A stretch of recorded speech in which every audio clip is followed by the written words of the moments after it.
નમસ્કાર દોસ્તો, આજનો ખૂબ જ અદ્ભુત દિવસ છે અને આજે હું આવ્યો છું મિની અયોધ્યાથી વિખ્યાત પૂજ્ય શ્રી ખાખીજી મહારાજની તપોભૂમિ એવા કટાવ ખાતે આવી ગયા છે। અહીંયા શ્રીમદ ભાગવત કથાનું પણ આયોજન થઈ રહ્યું છે।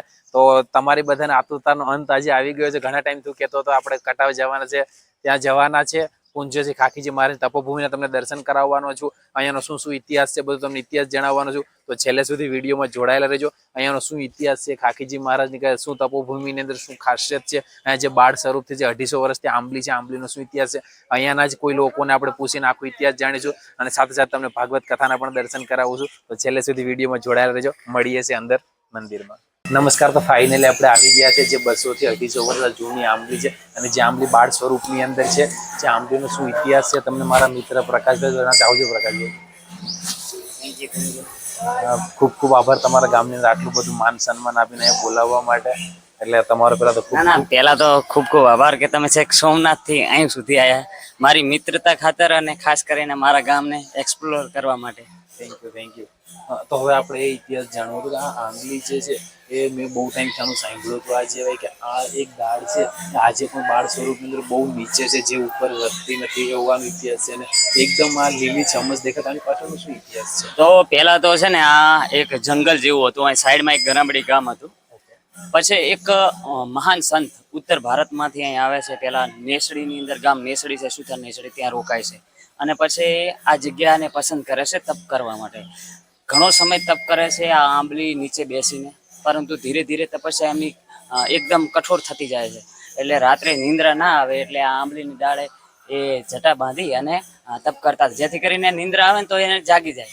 પરંતુ કઠોર તપ કરતા હતા કે જે તપની અંદર નિંદ્રાથી તપનું ભંગ ના થાય। હા, પછી ધીરે ધીરે એવું બન્યું કે આંબલી તો એના સમય સાથે આગળ વધતી જાય, તો આંબલી વધતી હતી એટલે છૂટી ખેંચાતી હતી। હવે બાપુને તકલીફ પડતી હતી, પછી બાપુએ અહીંયા આંબલીને કીધું કે ભાઈ તું આવી રીતે વધીશ તો હું તપ કરવા કઈ રીતે બેસીશ, અને એના કારણે આંબલી આજે પણ એક બાળ સ્વરૂપે છે। લગભગ તમે કોઈ વિસ્તારની અંદર આંબલી જોતા જ નહીં હોય, ક્યાં કહે છે, પણ આ હજુ પણ બાળ સ્વરૂપની અંદર છે। અને પૂજ્ય શ્રી ખાખીજી મહારાજના પ્રતાપના કારણે આ મિની અયોધ્યા તરીકે પ્રખ્યાત છે। અહીં રામજી મંદિર પણ ભવ્ય બન્યું, એની પાછળના સાધુ સંતોએ ખૂબ વિકાસ કર્યો છે કટાવનો, અને અત્યારે ઉત્તર ગુજરાતમાં નહીં પણ આખા ગુજરાતમાં ને ભારતમાં કટાવનું નામ છે। અને હવે અમારા જયરામદાસ બાપુએ ગાદી સંભાળી છે અને એના પછી તો ભવ્યતાની વાત જ અલગ છે। સોશિયલ મીડિયા હોય, અત્યારે કટાવ પૂરેપૂરું ટ્રેન્ડિંગમાં છે અને કહાની કરતા અહીંના સેવકોની મહેનત, અહીંના કાર્યકર્તાઓની જે ધગશ છે કામ કરવાની, એ બહુ મહત્વની છે। 24 કલાક રામધૂનો ચાલુ છે, તમે જોઈ શકો છો। એક બાજુ કથા છે ને તો રામધૂન ચાલુ છે, એવું પીછે આ એક મંદિર અખંડ રામધૂન 24 કલાક ચાલુ છે। સાથે સાથે અહીં 52 અબજ જેટલા રામ નામ મંત્રોનું મંદિર છે, એ પણ આપણે આગળ બતાવીશું। તો આવી કંઈક કહાની છે, એટલે ઘણા લોકોને એવું થતું હોય કે સૌરાષ્ટ્રમાં જ કહાનીઓ છે, પણ એવું નથી, ઉત્તર ગુજરાતમાં કહાનીઓ છે। તો દોસ્તો, આ છે બનાસકાંઠાના વાવથરાદનું મિની અયોધ્યા કટાવધામ। કહેવાય છે ને કે ખારા રણની અંદર મીઠી વાવડી સમાન એક સંતની તપસ્યા શું ના કરાવી શકે। એક સંતની અઘોર તપસ્યા અને આવડું મોટું નામ। અત્યારે આગળ બહુ ભાગવત કથાનું આયોજન ચાલી રહ્યું છે, ખૂબ અદ્ભુત આયોજન છે અને એટલી વિકસિત જગ્યા છે આ કે જેને શબ્દોમાં વર્ણન કરવું અશક્ય છે। અને સાથે સાથે અહીંયાની જે તમે મંદિરની અંદર એન્ટર થાવ ને જે તમને પોઝિટિવ એનર્જી મળે એ કંઈક અદ્ભુત અહીંયાનું છે। તો આવો હવે આપણે સૌ સાથે મળીને અદ્ભુત મંદિરના પણ દર્શન કરીએ અને સાથે સાથે તમને જે ભાગવત કથા થઈ રહી છે એના બી દર્શન કરાવવું। આજે ખરેખર કહેવાય ને મિત્રો કે જાતને ખૂબ ધન્યતા અનુભવું છું કે આ અદ્ભુત મંદિરનો એ મને દર્શન કરવાનો લાભો મળ્યો છે। અને ખરેખર મંદિર તો છે, બટ અહીંયાના લોકોનો જે પ્રેમ, લાગણી, ભાવ, જીવનની અંદર બહુ બધું કમાઈએ છીએ આપણે, બટ જે બનાસકાંઠાના લોકોનું જે લાગણી અને પ્રેમ કમાવો ને એ બહુ મોટી વાત છે। અહીંયા આમ તો 2 દિવસ માટે આવ્યો હતો, બટ એવું થતું નહીં કે અહીંયાથી જવાની ઈચ્છા થશે। અહીંયાના લોકોનો જે પ્રેમ અને ભાવ છે આપણા માટે એટલે અદ્ભુત છે। અહીંયા બનાસની ધરતીનું તો 100 વંદન કરું છું કે સેલ્યુટ છે દોસ્તો તમને। અને અહીંયાના જે આયોજકોનું શિસ્તબંધ બધું કામકાજ છે, અહીંયાના જે આયોજકોની રાત દિવસની મહેનત છે। આ એક ભાગવત કથા, અદ્ભુત ભાગવત કથા, એક દિવસની 50-50 હજાર લોકો આવે છે અને એ લોકોનું આટલું પૂરું કરવું, હરેક વસ્તુને એક નાનામાં નાની વસ્તુનું ધ્યાન રાખવું, કોઈ ખાધા પીધા વગર ના જવા જોઈએ, કોઈને કંઈ તકલીફ ના, આટલું મોટું પાર્કિંગની વ્યવસ્થા, એટલે અદ્ભુત કામકાજ છે. અહીંયાના જે સ્વયંસેવકોની રાત દિવસની મહેનત છે, અહીંયાના બાપુનું જે કામકાજ છે એ અદ્ભુત છે. આ ઘણા બધા આયોજનો આપણે જોયા હશે, કદાચ કરોડો રૂપિયા આપીને મોટી ઇવેન્ટો કરીએ ને તો બી આટલું હેન્ડલ ના થાય એટલું અહીંયા સ્વયંસેવકો દ્વારા થાય છે. કોઈ એક રૂપિયાની લાલચ વગર ખાલી ફક્ત ને ફક્ત ખાખીજી મહારાજની ભક્તિ અને ખાખીજી મહારાજ માટેનો ભાવ. અને આ મારો મિત્ર પ્રકાશ તમને દેખાય છે, એ આયોજકની અંદર મેન છે, બટ આજે એનો ફૂલ ટાઈમ આવીને આખો દિવસ મારી સાથે કાઢ્યો છે. એટલે પહેલાં તો પ્રકાશનો ખૂબ ખૂબ આભાર કે મને આટલું મોટું મંદિરની અંદર બધા દર્શન કરાવ્યા છે, અહીંયાનો આખો ઇતિહાસ કીધો છે અને ખૂબ મજા આવે છે. અહીંયા આવીને ખૂબ આમ જાતને ખરેખર ધન્યતા અનુભવું છું. તો આવો મારી સાથે, તમને બતાવું છું મંદિરના આપણે દર્શન કરી લીધા, તેની સાથે સાથે ભાગવત કથા અને આપણે બાપુ સાથે પણ વાત કરવાનો પ્રયત્ન કરીશું. એને બી કાલે મળવાની કોશિશ કરીશું. આજે તો બાપુ ખૂબ કામની અંદર બિઝી છે, પણ કોશિશ કરીએ કે કાલે સવારે એની સાથે બેસી અને અહીંયાની વાતો કરીએ, અહીંયાનું ખૂબ બધું જાણીએ. તો છેલ્લે સુધી જોડાયેલા રહેજો, આપણે આગળ મળીએ. તો ફાઇનલી આપણે હવે અંદર જઈ રહ્યા છે ડોમની અંદર. ખૂબ સરસ આયોજન કરેલું છે, આ તમે જોઈ શકો છો. અને આ એક મસ્ત મજાનું આયોજન કરેલું છે કે ગૌ માતાને રાષ્ટ્રીય પશુ ઘોષિત કરવા માટે. તો કટાવની અંદર સુંદર આયોજન હતું કે ગાયને રાષ્ટ્રીય પશુ ઘોષિત કરવા માટે તેને બધાને સિગ્નેચર લેવાઈ રહી હતી. તો આપણે પણ એ કાર્યની અંદર સિગ્નેચર કરી આપણો પણ સહયોગ આપ્યો છે અને આપણે પણ એવું ઈચ્છીએ છીએ કે ગૌ હત્યા બંધ થવી જોઈએ અને ગાય રાષ્ટ્રીય પ્રાણી ઘોષિત થવું જોઈએ. જય ગૌ માતા.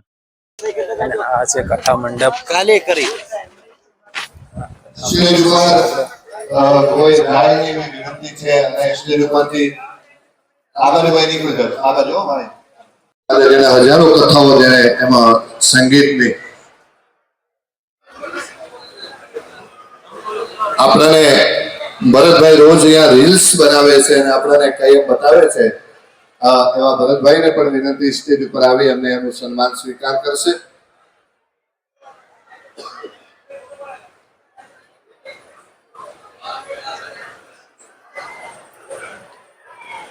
એક સંગીત વૃંદના એક કાર્યકર્તાઓ થોડી વાર સાઈડ પર રહેજો.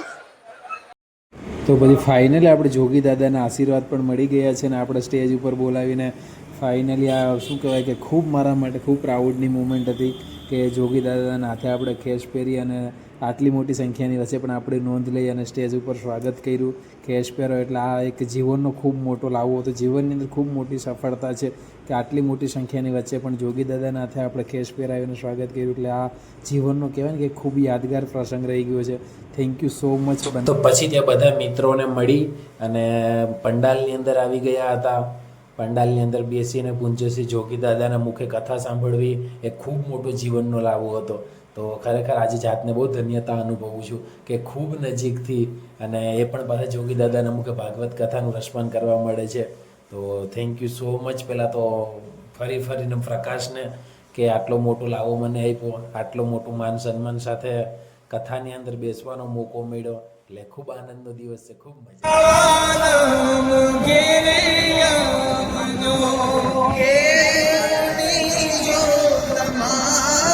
શરૂઆત છે હજી, શરૂઆત છે.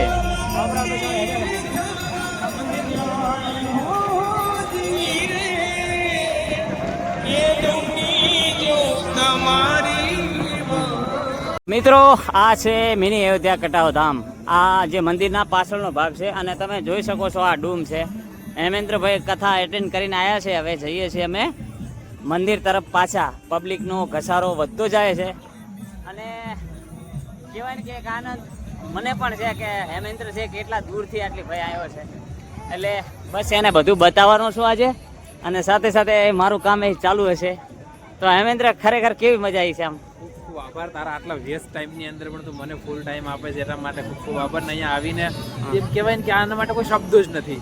જે અહીંયાનું જે વાતાવરણ, જે માહોલ છે ને, જે પબ્લિક છે ને, જે કથાનું આયોજન છે, આના માટે લગભગ કોઈ નિશબ્દ.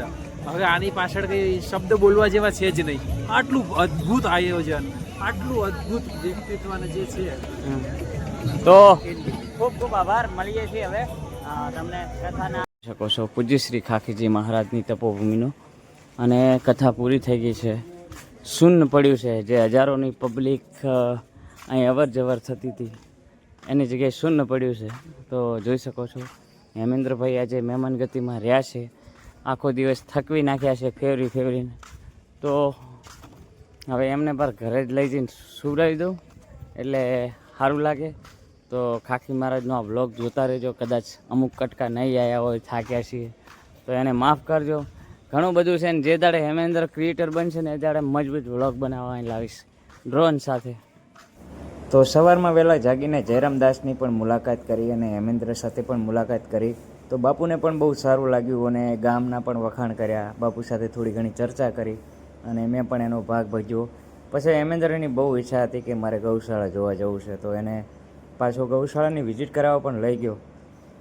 ત્યાં ગાયો જોઈને એને આમ બહુ પ્રેમ લાગ્યો. મને એવું લાગ્યું કે એને ગાયો પ્રત્યે બહુ પ્રેમ છે એવું મને ફીલ થયું. કારણ કે જે રીતે વિડીયો શૂટ કરતો હતો, જે રીતે એને ચહેરા ઉપર સ્માઇલ હતી, તો એને બી મને એવું લાગ્યું છે અંદરથી કે કદાચ એ આટલા દૂરથી આવ્યો તો એની મહેનત સફળ થઈ ગઈ છે. તો બસ બ્લોગમાં આટલું જ છે. હેમેન્દ્રનું મંતવ્ય લઈ અને અહીં બ્લોગ પૂરો કરીએ છીએ. જય માતાજી, જય ખાખીજી મહારાજ. તો નમસ્કાર મિત્રો, આ હતું મિની અયોધ્યા કટાવધામ. જયરામદાસ બાપુના પણ આપણે આશીર્વાદ લઈ લીધા છે, એના પણ આશીર્વાદ મળી ગયા છે. સાથે સાથે તમને આખું કટાવધામના પણ દર્શન કરાવ્યા. ભાગવત કથાની અંદર પણ ખૂબ મજા આવી છે. સાથે સાથે પાછળ ગૌશાળા તમને દેખાઈ રહી છે. ગૌશાળાની અંદર પણ આપણે જઈને ગાય માતાના દર્શન કરીએ છીએ. ખૂબ મજા આવી છે, ખૂબ આનંદ થયો છે. તો તમને કેવો લાગ્યો આ વિડીયો, કેવું લાગ્યું તમને અમારું કટાવધામ, કેવું લાગ્યું તમને બનાસના વ્યક્તિઓ, તો 100% કોમેન્ટ કરવાનું ભૂલતા નહીં. મળીએ છીએ એક નવા વિડીયોમાં. ત્યાં સુધી સૌને જય શ્રી કૃષ્ણ, જય શ્રી રામ, જય ખાખીજી મહારાજ.